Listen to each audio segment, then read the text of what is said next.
Hello friends, কেমন আছো তোমরা?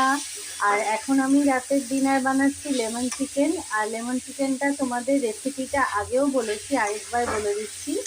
এটা হচ্ছে কড়াইতে চিকেনগুলো ছোট ছোট করে কেটে পেঁয়াজ, লঙ্কা আর হচ্ছে রসুন, আদা সব কুচিয়ে আগে ভেজে নিতে হবে, তারপরে চিকেনটা দিতে হবে। দিয়ে এরকম ভাজা ভাজা করে নিতে হবে। আর মাঝখানে মাঝখানে একটু ঢাকা দিয়ে রাখবে, যাতে চিকেনটা একটু গ্যাসের ফ্লেমটা আস্তে করে এটা একটু ঢাকা দিয়ে রাখবে, যাতে চিকেনটা তাড়াতাড়ি সেদ্ধ হয়ে যায়। আর এদিকে দেখো, লেবু কেটে রেখেছি, লেবুটাও কখন দেবো সেটাও তোমাদের দেখাবো। গ্যাসের ফ্লেমটা এই আস্তে করে চাপা দিয়ে রাখতে হবে, ঢাকা দিয়ে রাখতে হবে, যাতে চিকেনগুলো সেদ্ধ হয়। আর এটায় কোনো জল ইউজ হবে না রান্নাটায়। চিকেনটা দেখো ভাজা ভাজা হয়ে গেছে, এবার লেবুর রস দিয়ে দেবো। আর মোটামুটি 2টো লেবুর রস দিতে হবে, দিয়ে গ্যাসটা অফ করে দেবো।